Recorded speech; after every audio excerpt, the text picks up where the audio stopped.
नमस्कार दोस्तों, बायजूस के गवर्नमेंट एग्जाम प्रेप में आपका स्वागत है।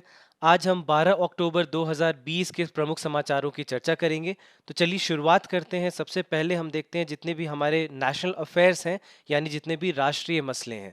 तो पहला जो न्यूज़ आर्टिकल है आपका, जो आपके एग्जाम्स के लिए बहुत महत्वपूर्ण हो सकता है, वो है Delhi approves tree plantation policy, smog tower at Connaught Place. दो चीज़ें हैं यहाँ पर, ट्री ट्रांसप्लांटेशन पॉलिसी और दूसरा है स्मॉग टावर। दो चीज़ों की बात कर रही है। सबसे पहले यहाँ पर हम समझें ट्री प्लांटेशन पॉलिसी क्या है और उसके बारे में चर्चा करते हैं। तो दिल्ली के जो चीफ मिनिस्टर हैं अरविंद केजरीवाल, उन्होंने अप्रूव कर दी है ट्री ट्रांसप्लांटेशन पॉलिसी को, जो कि पर्यावरण के संरक्षण में और साथ ही साथ एयर पॉल्यूशन को रोकने में, दोनों में साथ साथ कारगर हो सकता है। तो उसके लिए उन्होंने इस जो नीति है उसको मंजूरी दे दी है। तो सबसे पहले एक बात को आपको यहाँ पे समझना है कि ट्रांसप्लांटेशन का अर्थ क्या होता है। तो हम जब ट्रांसप्लांटेशन की बात करते हैं, तो अगर आप पहले यहाँ पर फोटो को देखेंगे तो आपको समझ में आएगा। यहाँ पर हम ये करते हैं कि एक पेड़ को लेकर के उसको उसके जड़ के सहित संरक्षित करने की कोशिश की जाती है और उसको किसी और जगह पर ले जा करके लगाया जाता है। तो जैसा कि आप जानते हैं कि जब भी हम किसी भी डेवलपमेंटल एक्टिविटीज़ की बात करते हैं, तो वहाँ पर पेड़ों का कटना एक बहुत बड़ा मसला बन करके सामने आ जाता है। कई तरह की चीज़ें आपने देखी होंगी, कई तरह के न्यूज़ आर्टिकल्स आपने ऐसे देखे होंगे। जैसे मुंबई के आरे क्षेत्र को लेकर के भी कुछ ऐसा ही बात हो रहा था। तो ये सारी चीज़ें हैं। आप देखेंगे कि कोई भी ऐसा जब इंफ्रास्ट्रक्चर प्रोजेक्ट लिया जाता है, तो वहाँ पर पेड़ों का कटना एक बहुत बड़ा मसला बन करके सामने आ जाता है, जो कि जायज़ भी है। यहाँ पर दिल्ली के जो गवर्नमेंट है, उन्होंने ये प्रपोज किया है कि जहाँ पर भी ऐसी कोई एक्टिविटी होगी, वहाँ पर ट्री को ट्रांसप्लांट कर दिया जाएगा। यानी उसे उस जगह से उठा करके उसे काटा नहीं जाएगा, बल्कि उसको जड़ के सहित उसे संरक्षित करने की कोशिश की जाएगी और उसे कहीं और जा करके उसे लगा दिया जाएगा। समस्या ये है यहाँ पर कि कई जो विशेषज्ञ हैं वो ये मानते हैं कि ट्रांसप्लांटेशन जो है वो हर बार सक्सेसफुल नहीं होता। कई बार उनका ये भी मानना है कि मोर देन 50% केस ऐसे निकलते हैं जहां पर ये देखा जाता है कि ये जो ट्रांसप्लांटेशन है वो सफल नहीं हो पाता है और उसके कारण कई तरह की समस्याएं देखनी पड़ती हैं। तो ट्रांसप्लांटेशन क्या है ये आप समझें कि ट्रांसप्लांटेशन पॉलिसी के तहत ये कहा जा रहा है कि कोई भी अगर इंफ्रास्ट्रक्चर प्रोजेक्ट नया लिया जाएगा, तो उसके तहत पेड़ों को काटा नहीं जाएगा, बल्कि उन्हें ट्रांसप्लांट किया जाएगा।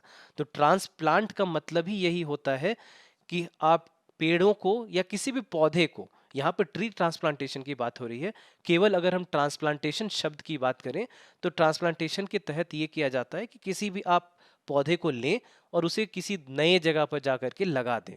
तो ऐसा जब भी हम करते हैं, चाहे वो छोटे पौधे हों, चाहे वो बड़े वृक्ष हों, दोनों ही केसेस में हम क्या कहेंगे, वो उसका ट्रांसप्लांटेशन हो गया। तो ये पहली खबर थी। दूसरी जो संबंधित खबर है वो स्मॉग टावर के ऊपर है।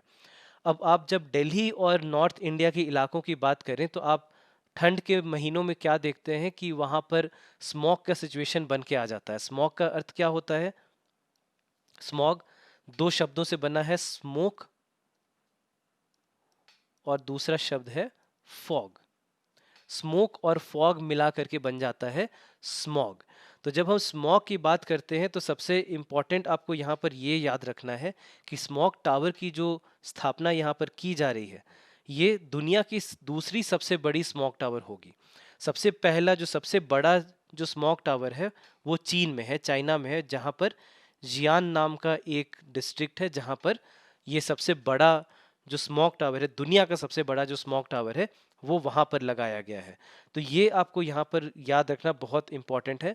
उसके अलावा एक चीज और जो आप याद रख सकते हैं, दिसंबर 2018 की हालांकि खबर है, लेकिन क्यूरीन सिस्टम्स नाम की एक कंपनी है, क्यूरीन सिस्टम्स नाम की एक कंपनी है, जिन्होंने दिल्ली में एक एयर प्यूरिफायर लगाया था।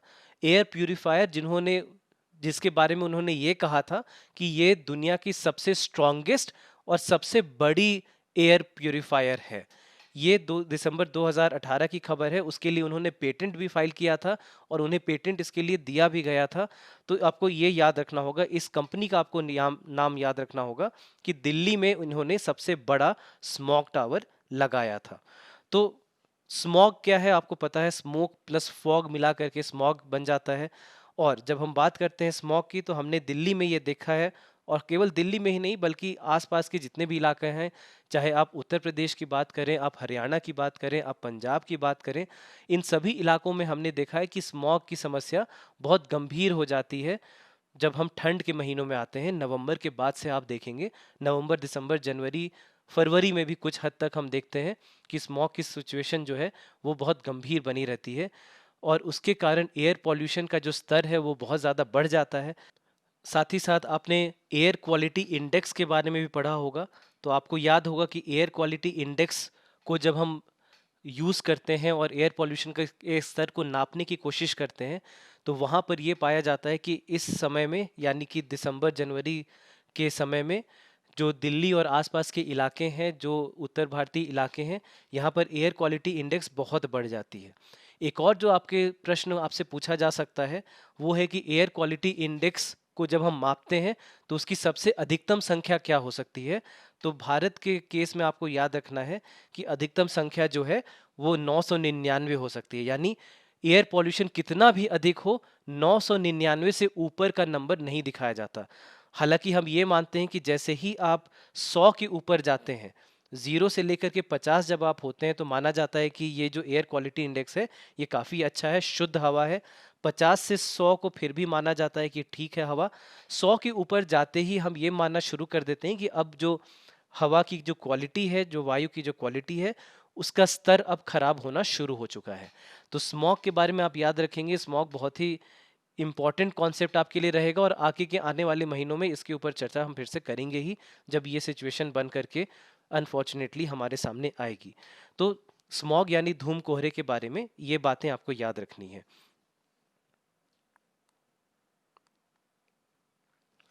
उसके बाद जो अगली खबर है हमारी वो है ZSI and BSI released animal and plant discoveries 2019, यानी प्लांट डिस्कवरीज 2019 के रिपोर्ट को और एनिमल डिस्कवरीज 2019 के रिपोर्ट को जारी कर दिया गया है। अब इस रिपोर्ट की जब हम बात करते हैं तो इसमें कई तरह की चीज़ें आप पाएंगे, कई तरह के फैक्ट हैं जो कि आपके एग्जाम के लिए इंपॉर्टेंट हो जाते हैं। तो सबसे पहले याद रखना है कि ये जो रिपोर्ट है, इसे बनाया किसने, इसे प्रिपेयर किसने किया। तो याद रखेंगे इसे तैयार किया गया है बोटानिकल सर्वे ऑफ इंडिया द्वारा। बोटानिकल सर्वे ऑफ इंडिया द्वारा प्लांट डिस्कवरीज 2019 को बनाया गया है। और उसी के साथ साथ जो दूसरा शब्द आप देख रहे हैं जो कि है ZSI, वो है जूलॉजिकल सर्वे ऑफ इंडिया। याद रखना होगा आपको, जूलॉजिकल सर्वे ऑफ इंडिया। तो दूसरी जो रिपोर्ट है जो ZSI द्वारा निकाली गई है, जो कि पशुओं के ऊपर है, जो जंतुओं के ऊपर है, वहां पर कुछ अन्य तथ्य हैं जो आपके लिए इंपॉर्टेंट हो जाते हैं। तो एक एक करके हम समझते हैं कि क्या क्या यहाँ पर इंपॉर्टेंट है। तो सबसे पहले आपको याद रखना है कि ये जो रिपोर्ट है ये बोटानिकल सर्वे ऑफ इंडिया द्वारा प्रिपेयर की गई है और रिलीज की गई है ministry of environment, forest and climate change द्वारा। दो याद दो बातें आपको याद रखनी है। एक, बोटानिकल सर्वे ऑफ इंडिया ने इस रिपोर्ट को तैयार किया है, और साथ ही साथ ministry of environment, forest and climate change यानी पर्यावरण, वन एवं जलवायु परिवर्तन मंत्रालय ने इसे जारी किया है। ये दो चीजें आपको याद रखनी होगी। सबसे इंपॉर्टेंट एक और बात यह है कि ZSI और BSI दोनों ही 2007 के बाद से हर वर्ष जितनी भी प्लांट डिस्कवरीज और जितनी भी एनिमल डिस्कवरीज होती हैं उनको लेकर के एनुअल रिपोर्ट उनका एक आता है। और इसीलिए ये जो 2020 का जो रिपोर्ट आया है ये इनका 13वां संस्करण है इसका। तो जब हम बात करते हैं इस न्यूज़ के, तो कुछ ऐसे तथ्य हैं जो आपके एग्जाम के लिए डायरेक्टली इंपॉर्टेंट हो जाते हैं। तो उनको एक एक करके हम देखते हैं। सबसे पहले आपको ये याद रखना है कि कुल मिला करके 364 नए जानवरों की प्रजातियों की खोज की गई है। और जब हम बात करते हैं इन 364 प्रजातियों की, तो इसमें सबसे ज़्यादा जो नंबर है वो इंसेक्ट्स यानी कीड़ों की संख्या सबसे अधिक है। इसके अलावा बाकी भी अन्य प्रजातियां हैं जिनकी खोज की गई हैं। रेप्टाइल्स भी हैं इनमें, इनमें फिश भी हैं, मछलियां भी हैं, इनमें साथ साथ एम्फीबियंस भी हैं। तो इन सभी की खोज की गई है। साथ ही साथ आपको याद रखना है कि जो खोज की गई है इसमें सबसे अधिक संख्या में कुल 68 प्रजातियां ऐसी हैं, 68 नई प्रजातियां ऐसी हैं जो कि केरल में पाई गई हैं, जो कि केरल में पाई गई हैं। और उसके अलावा 66 ऐसी प्रजातियां हैं जो कि अरुणाचल प्रदेश में पाई गई हैं। तो ये आपको याद रखना होगा। उसके अलावा और भी कुछ ऐसे ऐसे इंपॉर्टेंट फैक्ट्स हैं जो आपको याद रखना है। सबसे पहले कि सबसे अधिकतम संख्या में जो नई प्रजातियां पाई गई हैं वो सारी प्रजातियां वेस्टर्न घाट से हैं। कुल मिलाकर के 144 ऐसी प्रजातियां हैं जो वेस्टर्न घाट्स में पाई गई हैं, जो वेस्टर्न घाट्स में पाई गई हैं। तो ये एक और आपके लिए इंपॉर्टेंट हो जाता है। फिर हम जब हिमालय क्षेत्रों की बात करते हैं तो कुल मिलाकर 56 ऐसी प्रजातियां हैं जो कि हिमालयी क्षेत्रों में पाई गई हैं, यानी हिमालयन रीजन में पाई गई हैं। उसके अलावा जितने भी नए पशुओं की खोज हुई है, इन नए पशुओं के खोज के ऊपर हम अगर बात करें तो कुल मिलाकर के 1,02,161 ऐसी प्रजातियां अब भारत में हैं जो कि जानवरों की हैं। और इसको मिला करके जब हम बात करें तो वैश्विक हिस्सेदारी जो हमारी है वो कुल मिलाकर के 6.52% हो जाती है। 6.52% जो है ये हमारी अब वैश्विक हिस्सेदारी हो जाती है।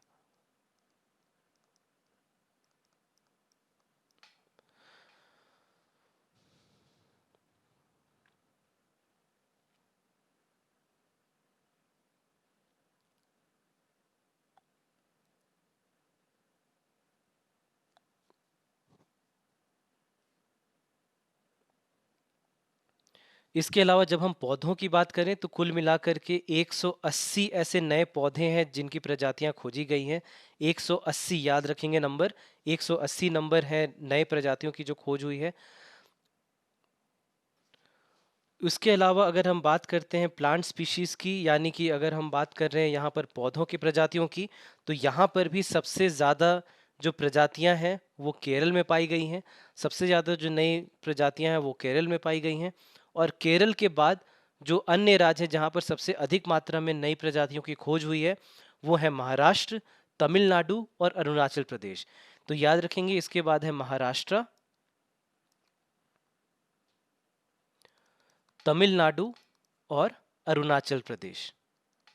ये 4 राज्य हैं जहां पर सबसे अधिक मात्रा में नए प्रजातियों की, यानी नए पौधों की प्रजातियों की, नए पौधों की प्रजातियों की यहाँ पर खोज की गई है। तो सबसे पहले ये जो सारे आपके फैक्ट्स हैं, ये सारे फैक्ट्स आपको थोड़े से याद रखने चाहिए क्योंकि बड़ा रिपोर्ट है और इस रिपोर्ट में से कोई ना कोई क्वेश्चन आने की संभावना हमेशा बनी रहती है। चलते हैं अपने अगले न्यूज़ आर्टिकल की ओर। तो अगला न्यूज़ आर्टिकल जो हमारा है वो है prime minister Modi to release ₹100 commemorative coin in honour of Vijay Raje Scindia, यानी विजय राजे सिंधिया के सम्मान में 100 रुपए के स्मारक सिक्कों को प्रधानमंत्री मोदी आज जारी करेंगे। दो चीज़ें हमें यहाँ पे जाननी है। एक, हम थोड़ा सा पढ़ेंगे विजय राजे सिंधिया के बारे में और साथ ही साथ आपको कॉइनेज एक्ट 2011 के बारे में हम बताएंगे। तो सबसे पहले जब हम बात करते हैं विजय राजे सिंधिया के बारे में, तो विजय राजे सिंधिया भारत के राजशाही परिवारों में सबसे प्रमुख हस्तियों में से एक रही हैं। 7 बार लोकसभा के लिए वो चुनी जा चुकी हैं, 2 बार राज्यसभा में भी चुनी जा चुकी हैं। 1971 के इलेक्शन में जब कांग्रेस ने लगभग पूरे देश में अपनी अपनी विजय का उद्घोष किया था तो वहां पर भी सीटें थीं जो कि कांग्रेस के पास नहीं आई थी और उसमें से एक जो सबसे प्रमुख सीट था वो विजय राजे सिंधिया का था। उसके साथ ही साथ आपको ये भी याद रखना है कि ग्वालियर के जो अंतिम शासक रहे हैं जीवाजी राव सिंधिया, वे इनकी पत्नी थी।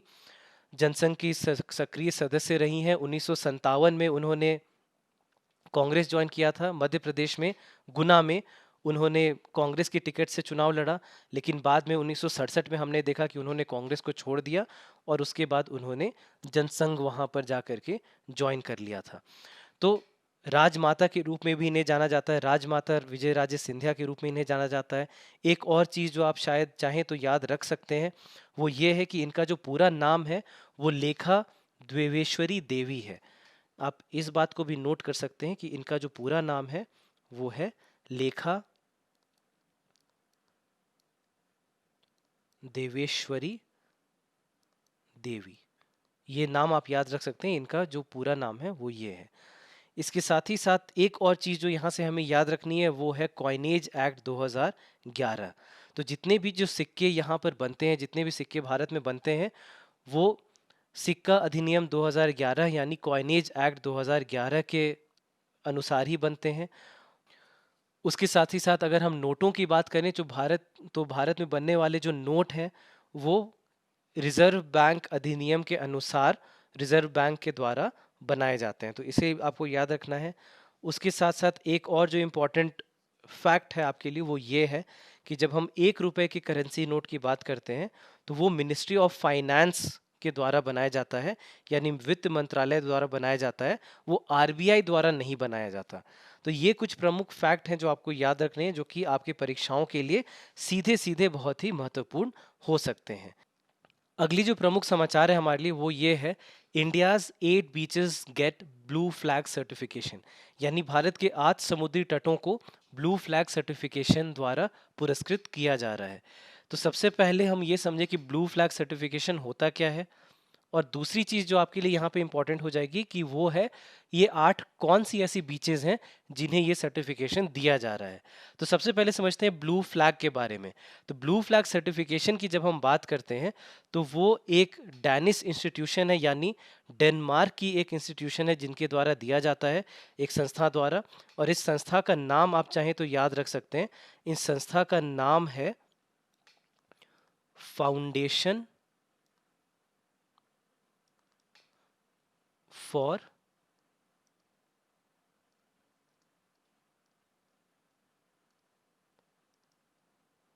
Environmental education. तो ये है वो संस्था जिनके द्वारा इस सर्टिफिकेशन को दिया जाता है। और यहाँ पर सबसे इम्पोर्टेंट आपको याद रखना है कि क्यों दिया जाता है ये।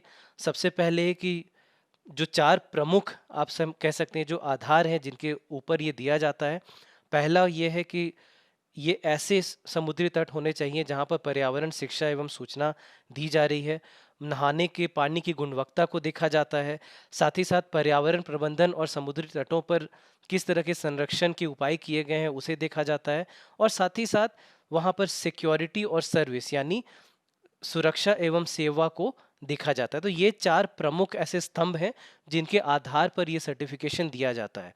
और इस साल यहाँ पर 8 ऐसे समुद्री तट हैं जिन्हें ये सम्मान दिया गया है। आप चाहें तो उनका नाम आप याद रख सकते हैं। सबसे पहला है शिवराजपुर, जो कि गुजरात में है।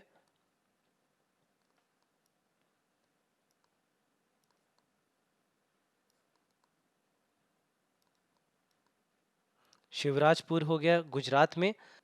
उसके बाद है घोघला,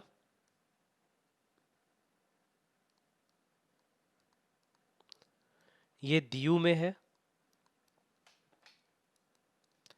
उसके बाद तीसरा नाम जो आपको याद रखना होगा यहाँ पर वो है कसरगोड, और साथ ही साथ है पडुबिद्री। ये दोनों ही कर्नाटक में है। तो नंबर 3 और नंबर 4 दोनों ही कर्नाटक में है। और इनका नाम आप चाहें तो याद रखें। इनका नाम है कसरकोद और दूसरा है पडुबिद्री।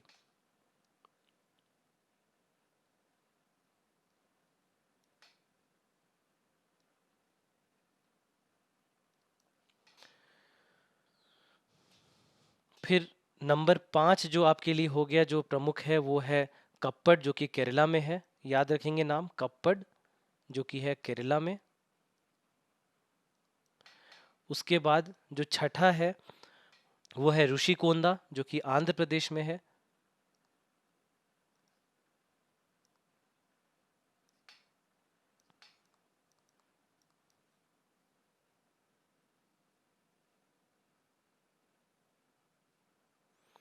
सातवां जो है वो है गोल्डन, ये बीच जो है ये पुरी में है यानी उड़ीसा में है। और आठवां जो नाम आपको याद रखना है वो नाम है राधानगर,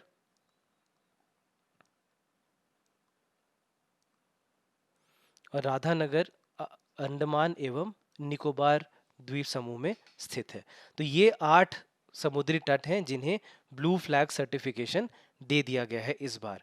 तो इसीलिए ये 8 नाम आपको याद रखने होंगे, और साथ ही साथ ये याद रखना होगा कि ब्लू फ्लैग सर्टिफिकेशन होता क्या है, किसके द्वारा दिया जाता है, और किस आधार पे दिया जाता है, किस बेसिस पे दिया जाता है। तो ये आपको याद रखना होगा ये बेसिस। तो ये कुछ चीज़ें हैं जो आपको याद रखनी होंगी। साथ ही साथ जब इसके बारे में अनाउंसमेंट किया गया हमारे पर्यावरण मंत्रालय द्वारा।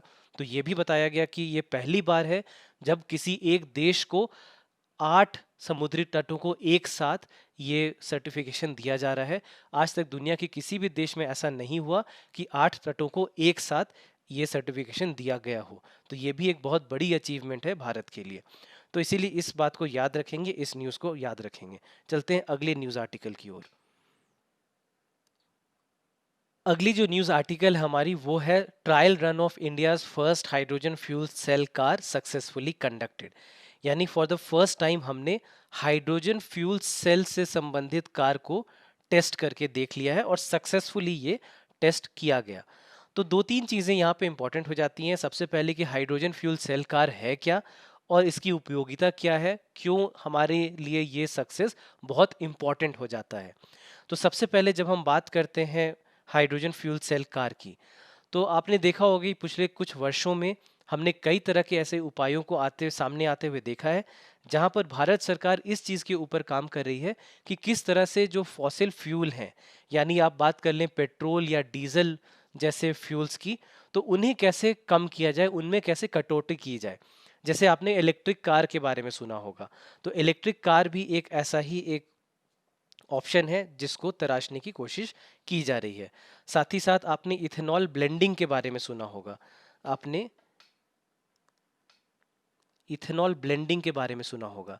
तो ये भी एक ऐसा उपाय है जो हम करने की कोशिश कर रहे हैं जिसके द्वारा प्रदूषण की का जो लेवल है उसे कम करने की कोशिश की जाए।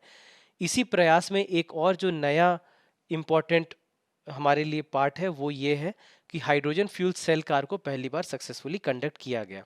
तो जब हम बात करते हैं इसकी, तो ये है क्या और किसके द्वारा ये किया गया है, तो याद रखेंगे वैज्ञानिक एवं औद्योगिक अनुसंधान परिषद, यानी council of scientific and industrial research, CSIR जिसे आप कहते हैं, उसने इसे पहली बार ट्राई किया और उन्होंने ही ट्रायल रन को कंडक्ट किया था। उनके द्वारा ही इसे सक्सेसफुली हमने देखा कि कंडक्ट कराया गया। तो जब हम बात करते हैं इसकी, तो यहाँ पर हाइड्रोजन फ्यूल सेल की जब हम बात करते हैं, जिसे शॉर्ट फॉर्म में आप HFC कह सकते हैं, तो HFC होता क्या है। तो HFC आप याद रखेंगे कि ऊर्जा को पैदा करने के लिए हाइड्रोजन और ऑक्सीजन के बीच में रिएक्शन करवाता है। यानी हाइड्रोजन को लिया जाएगा, जो फ्यूल सेल बनता है वो हाइड्रोजन का बना हुआ होता है, और ऑक्सीजन ऑक्सीजन को यूज़ किया जाता है किसी भी फ्यूल को ऑक्सीडाइज करने के लिए, उसमें ऑक्सीजन प्रोवाइड कराने के लिए, ताकि वो फ्यूल जो ईंधन है वो ठीक से जल पाए, उसमें आप कंबशन होते हुए देखें, उसमें आप दहन होते हुए देखें। तो उसके लिए बहुत इंपॉर्टेंट हमारे लिए हो जाता है कि ऑक्सीजन का प्रेजेंस हो। आप छोटी सी अगर आप माचिस को भी जलाने की कोशिश करेंगे तो हवा में अगर ऑक्सीजन ना हो तो माचिस भी आप ना जला पाए। तो जब हम बात करते हैं ऑक्सीजन की, तो किसी भी ईंधन के जलने के लिए बड़ा ज़रूरी हो जाता है। तो ये जो ऑक्सीजन है ये हवा से लिया जाएगा और हाइड्रोजन का फ्यूल सेल बनाया जाएगा। दोनों के बीच में जो रासायनिक प्रक्रिया होगी उसके कारण हम देखेंगे कि ऊर्जा यहाँ पर उत्पन्न होगी, यहाँ पर एनर्जी प्रोड्यूस उसके द्वारा किया जाएगा। तो यहाँ पर इसीलिए बहुत इंपॉर्टेंट हो जाता है क्योंकि पेट्रोल या डीजल जैसे जो फॉसिल फ्यूल हैं, जो जीवाश्म ईंधन है, उनका प्रयोग नहीं किया जा रहा है।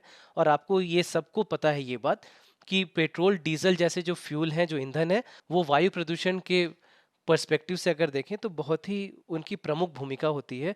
उनके द्वारा बहुत ही अधिक मात्रा में वायु प्रदूषण देखा जाता है। तो यहाँ पर जब हम ऑक्सीजन और हाइड्रोजन की बात करेंगे, तो जब रासायनिक प्रक्रिया भी होगी, तो इस प्रतिक्रिया के बाद अंत में हम देखेंगे कि इसका जो बाई प्रोडक्ट होगा वो होगा पानी। जब आप पेट्रोल और डीजल की बात करते हैं तो कार्बन डाइऑक्साइड होता है, सल्फर डाइऑक्साइड होता है, ये सारे बहुत ही बड़ी मात्रा में एयर पॉल्यूशन को बढ़ावा देते हैं। तो इनके ना होने से और इनके बदले जब पानी उत्पन्न होगा तो कोई तरह का एयर पॉल्यूशन होगा ही नहीं। तो इसीलिए अगर इसे बड़ी मात्रा में यूज़ किया जा सके तो बहुत ही महत्वपूर्ण हमारे लिए हो जाता है, हमारे फ्यूचर के लिए हो जाता है। तो इसी को ट्राई किया जा रहा है, हम लोगों को देखना है आगे जा करके कि कितना सक्सेसफुल ये हो पाता है।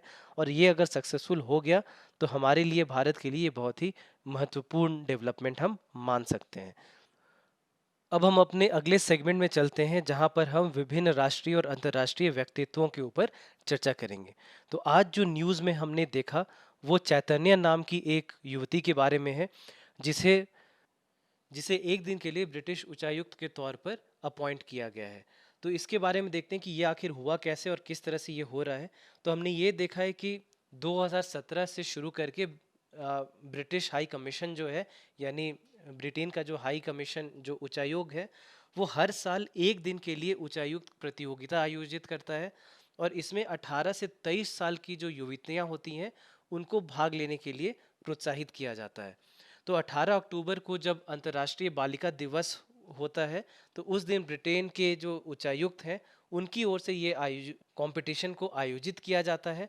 और इसके तहत इस बार चैतन्या जो है वो चौथी ऐसी युवती बन गई है जो कि ब्रिटेन की उच्चायुक्त बनेंगी एक दिन के लिए। बैंकिंग और वित्त से संबंधी सबसे इम्पोर्टेंट जो आज हमारे लिए न्यूज़ है वो ये है कि फेसबुक ने सुनील अब्राहम को अपॉइंट किया है as public policy director for data emerging tech, यानी डेटा और इमर्जिंग टेक के लिए एज पब्लिक पॉलिसी डायरेक्टर इन्हें नियुक्त किया गया है।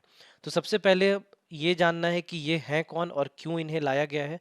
तो सबसे आपको याद रखना है कि इन्हें यहाँ पर इसलिए अपॉइंट किया गया ताकि he will form Facebook stance on tech coverage points in India, यानी तकनीकी कवरेज के बिंदुओं पर इन्हें अपॉइंट किया है अपने रुख को डिसाइड करने के लिए, बनाने के लिए। तो यहाँ पर जो इनकी जो पूरी रोल होगी वो इस प्रकार से होगी कि चाहे वो ग्राहक की सुरक्षा के ऊपर हो, चाहे वो प्राइवेसी यानी निजता के ऊपर हो, या साथ ही साथ वो आर्टिफिशियल इंटेलिजेंस से संबंधित जितने भी इनोवेशन को लेकर के हो, जितने भी नए प्रोडक्ट हैं, नए सर्विसेज हैं, नई सेवाएं हैं, उनको बनाने में, हेल्प करने में, इन सारी चीज़ों के लिए इन्हें यहाँ पर अपॉइंट किया गया है। तो क्योंकि इन्हें यहाँ पर नियुक्त किया गया है तो आपको इनके बारे में ये भी याद रखना है कि ये उन लोगों में से रहे हैं जो हमेशा से ओपन सोर्स की बात करते आए हैं, जिन्होंने, जो कि विकीमीडिया के भी पार्ट थे।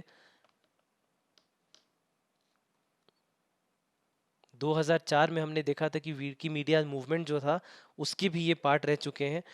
तो ये सारी ऐसी चीज़ें हैं जिनके कारण हम देखते हैं कि ये बहुत इंपॉर्टेंट हो जाते हैं। और फेसबुक ने भी इसीलिए एक स्टेटमेंट जारी किया कि वो भी काफ़ी खुश हैं कि उन्होंने सुनील अब्राहम को एज पब्लिक पॉलिसी डायरेक्टर नियुक्त कर दिया है भारत में।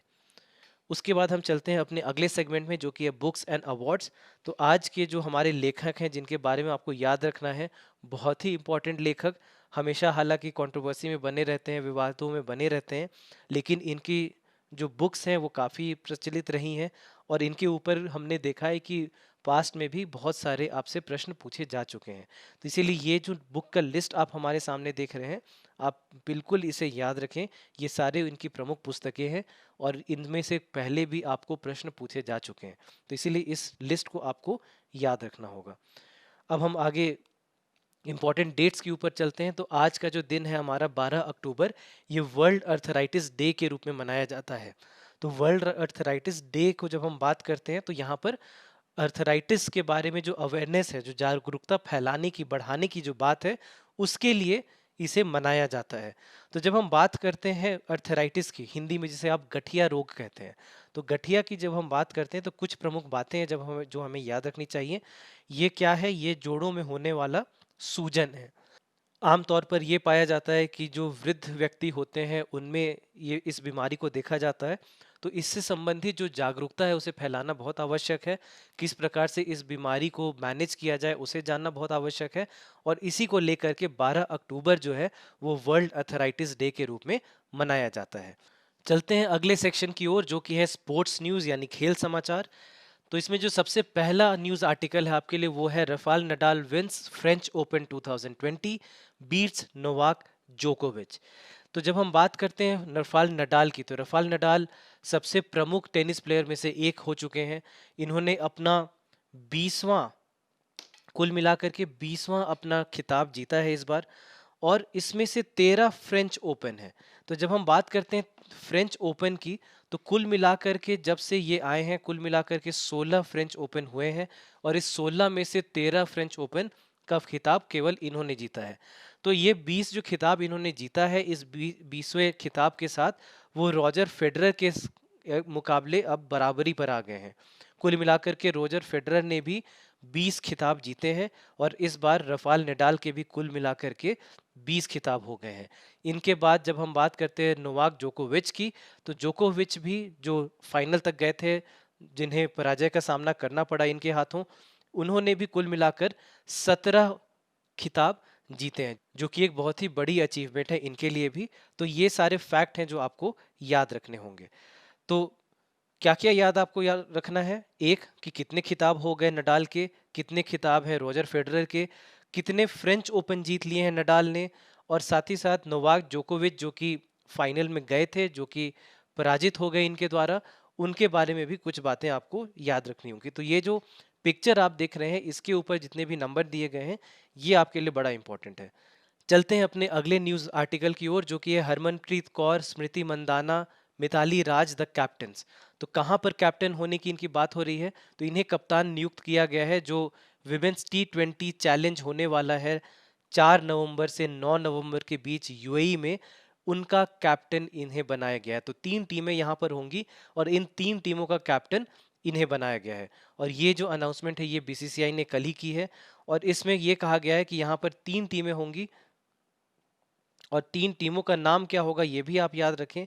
एक है सुपरनोवाज, एक है मंदाना ट्रेल ब्लेजर्स, और तीसरा है मिथाली वेलोसिटी।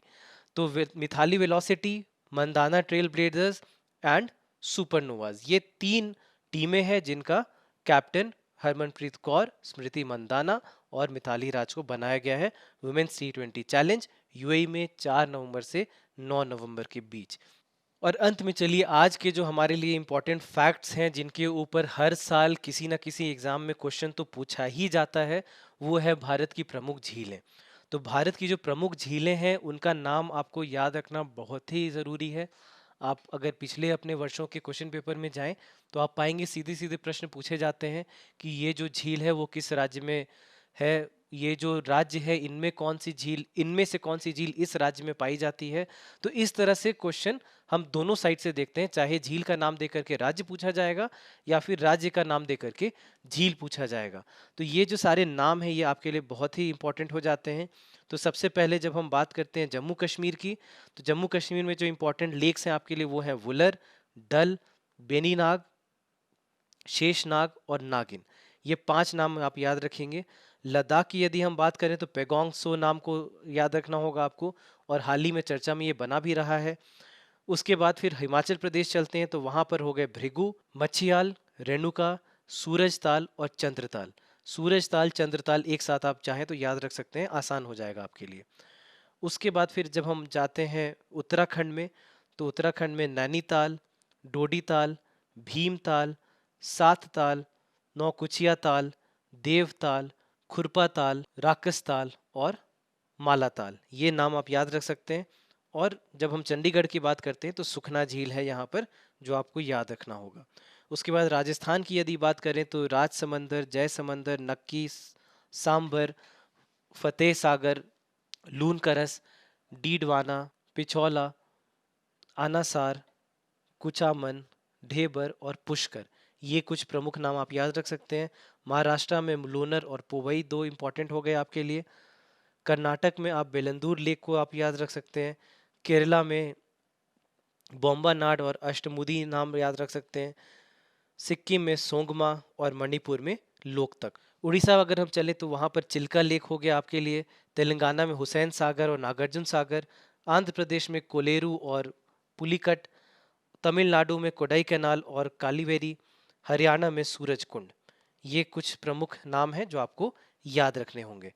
अंत में हम चलते हैं आज के सारे अभ्यास प्रश्नों की ओर, और एक एक करके सारे अभ्यास प्रश्नों को देखें और उसके बाद फिर हम इसे देखते हैं। तो सबसे पहला क्वेश्चन जो है आपके लिए वो ये है, in which city will the largest smog tower be established, यानी भारत का जो सबसे बड़ा स्मॉग टावर है वो किस शहर में स्थापित किया जाएगा? मुंबई, दिल्ली, कलकत्ता या चेन्नई? तो आंसर आपके लिए हो गया नई दिल्ली, जो आज आपने अपने पहले समाचार में देखा था। उसके बाद दूसरा क्या क्वेश्चन आपसे पूछा जा सकता है कि वर्ल्ड अर्थराइटिस डे कब मनाया जाता है, किस दिन मनाया जाता है? आपका आंसर क्या हो गया? 12 अक्टूबर को मनाया जाता है। उसके बाद तीसरा जो प्रश्न है आज आपके लिए वो ये है कि जो जूलॉजिकल सर्वे ऑफ इंडिया है उसका हेडक्वार्टर कहाँ पर है। तो यहाँ पे आपको याद रखना है कि जूलॉजिकल सर्वे ऑफ इंडिया का जो हेडक्वार्टर है वो कलकत्ता में है, और साथ ही साथ जो दूसरा हमने पढ़ा था बोटानिकल सर्वे ऑफ इंडिया, इसका भी जो मुख्यालय है वो कलकत्ता में ही स्थित है। तो क्या याद रखेंगे, बीएसआई और जेडएसआई दोनों का जो हेडक्वार्टर है वो कोलकाता में है। आगे बढ़ते हैं, अगले प्रश्न को देखते हैं। Who prints 1 rupee currency note? 1 रुपए की जो नोट होते हैं उसे कौन छापता है? तो यहाँ पर आपको याद रखना हो कि वो आरबीआई नहीं छापता, बाकी सारे नोट आरबीआई छापता है, लेकिन 1 रुपए के जो करेंसी नोट होते हैं वो मिनिस्ट्री ऑफ फाइनेंस यानी वित्त मंत्रालय द्वारा छापा जाता है। उसके बाद फिर अगला प्रश्न है कि मिडनाइट चिल्ड्रन नामक पुस्तक के लेखक कौन है? तो यहाँ पर हमने आज जो देखा, आंसर इसका क्या होगा, सलमान रुश्दी। सलमान रुश्दी इसके लेखक हैं। Who was appointed the British high commissioner for 1 day? यानी एक दिन के लिए किसे ब्रिटिश हाई कमिश्नर बनाया गया है इस साल? इसका आंसर क्या हो जाएगा? इसका आंसर हो जाएगा चैतन्य वेंकटेश्वरन। तो ये नाम आपको याद रखना होगा। अंत में हम चलते हैं, how many times has Rafael Nadal one the French open? तो कुल मिलाकर के 13 हो गए। याद रखेंगे 13 कितने में से? 16 में से। जब से उन्होंने शुरू किया है तब से 16 में से 13 उन्होंने ही जीता है। Where will women's T20 challenge be held? यानी महिला T20 चैलेंज कहां पर आयोजित किया जाएगा? तो याद रखेंगे यूएई में, जहां पर आईपीएल भी चल रहा है अभी के समय में, वहीं पर इसे भी आयोजित किया जाएगा। फिर in which state is Chilka lake located? हर बार इस तरह के क्वेश्चन पूछे जाते हैं, बहुत ही इंपॉर्टेंट सवाल है। आंसर आपका हो जाएगा उड़ीसा। तो इसी के साथ आज के जितने भी इंपॉर्टेंट न्यूज आर्टिकल्स थे उनको हम यहीं पे समाप्त करते हैं। मैं उम्मीद करता हूं कि ये जो आज का सेशन है आपके लिए बहुत ही लाभदायक सिद्ध होगा। प्लीज जाकर के इसे वापस से एक बार रिवाइज करें। जितनी भी चीजें हमने देखी, जितने भी फैक्ट्स हमने देखे, उसे अच्छे से अपने नोटबुक में कहीं लिख लें ताकि आप इसे एग्जाम में बढ़िया से यूज कर पाए। तो इसी के साथ आज का जो ये सेशन है मैं यहीं पे समाप्त करता हूँ। Thank you very much.